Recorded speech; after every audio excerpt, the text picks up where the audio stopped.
Today, I went and brought this 5-gallon corner unit fish tank. And yes, I know it's not in the corner. But what I want to do with this tank is make it into a nice looking planted aquascape.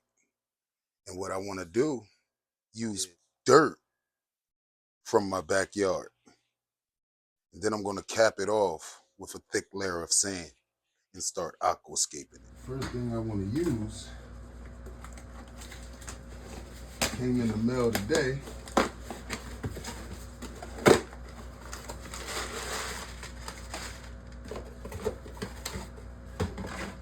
Root tabs.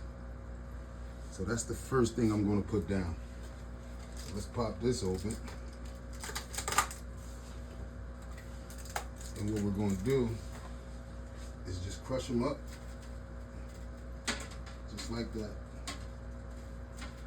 in a fine dust, and just spread it over.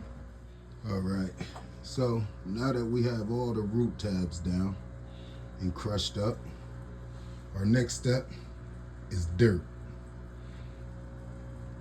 Now it's separating the dirt, because this is dirt from my backyard, and I'm going to be using it in the fish tank that I'm showing you guys.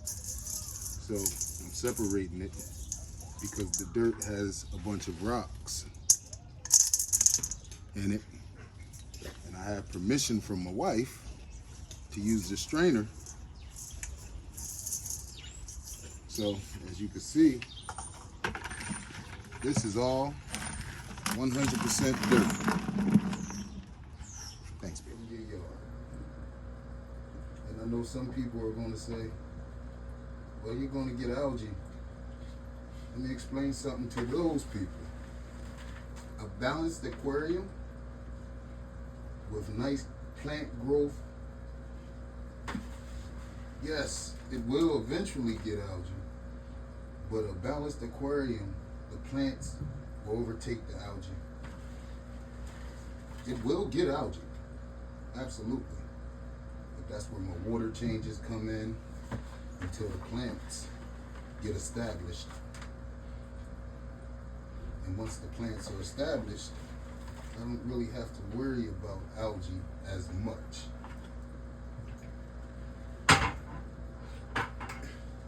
And also light control. Controlling your duration of your lights matter. No need to keep it on for 12 hours in the beginning of the stages of setting up the tank. Keep it on for 6 hours. If you start growing algae a little too fast, 4 hours, and gradually work yourself up to 12 hours. And that's how you balance your tank. All right, guys, so our next step is hardscape. And I picked up some rocks from outside my pond that I like. Just 3 of them. And some old wood. It has old glue on it from when I was aquascaping a different scape a few years ago, but it'll work. So I'm gonna get these rocks down the way I like them to look. And I love this rock here. Yeah, I think that works. Then we're gonna take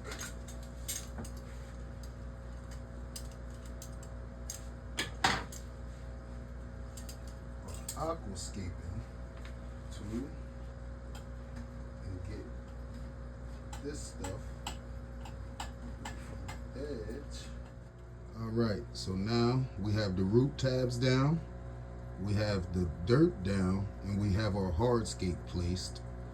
So now what I'm going to do is wet the dirt before I put the sand down. And the reason I pulled the dirt from around the edges is because I want that to be sand. So so that you don't see dirt around the edges, you see a nice clean edge. So let's get that done. Let's wet the dirt up and then get the sand down.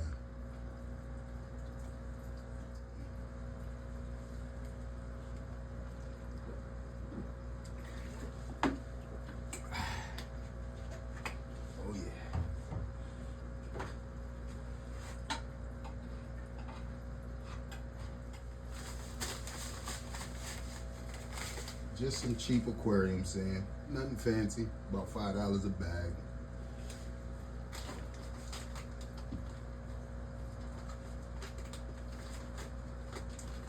Where we're going to start is in the front, because you don't want the dirt to come forward.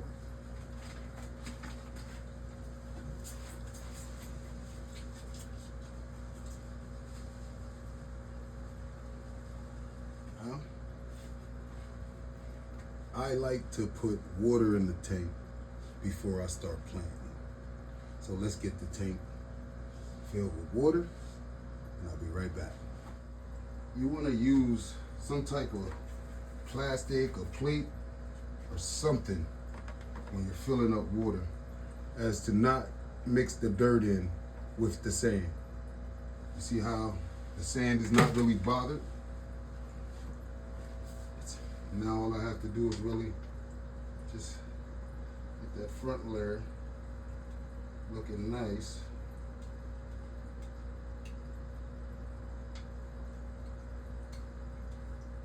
The first plant is dwarf hairgrass.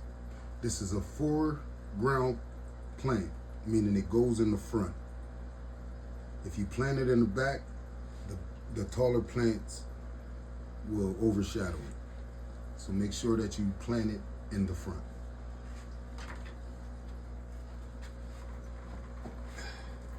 And you just take little pieces like this.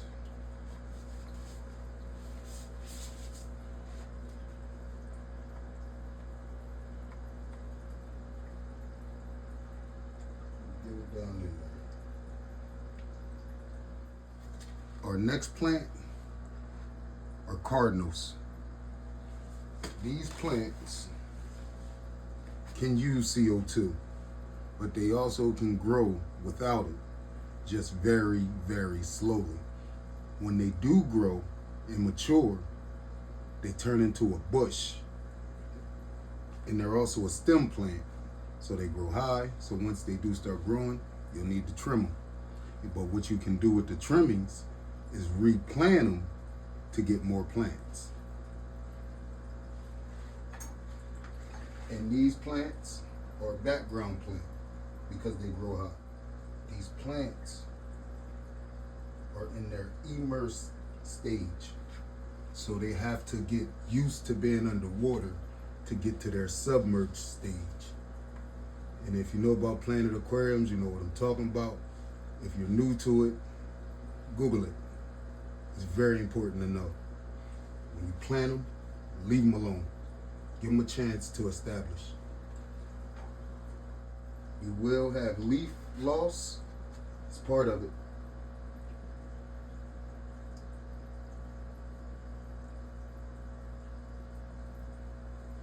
But it will come back.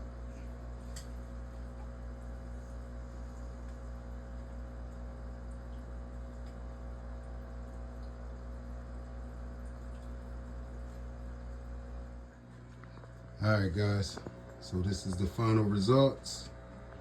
Only thing left is to put a background on it. I'll probably put an all black background on both sides.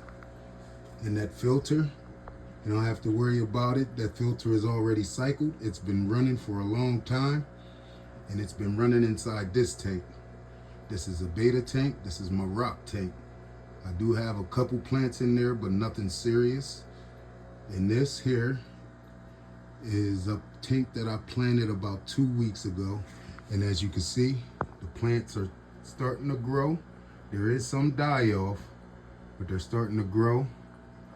And this tank is ran on CO2, and the lights should be going out in a few minutes. I run it from 8 to 8, and this is my 5-gallon fishing counter. Excuse the jump, but as you see, we just got done working. And this is my 125-gallon Oscar aquarium. Hey, his name is Oscar. A little blood parrot in there. And this guy here, this is my wife's best fish. That's the pleco.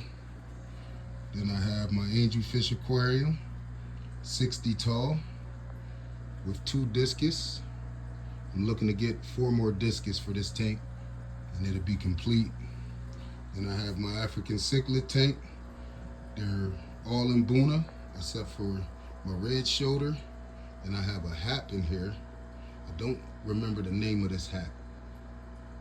But other than that, I have another 125 on the other side of the basement that's not set up, and I'm thinking of what to do with it. All right, guys, so pretty much that's the end of the video. If you enjoyed it, give me a like and a subscribe. I'm a fishing channel, and I'm also a fish keeping channel. This is Good Living Fishing. Live good. Go fishing. Put them in a box and make them dinner.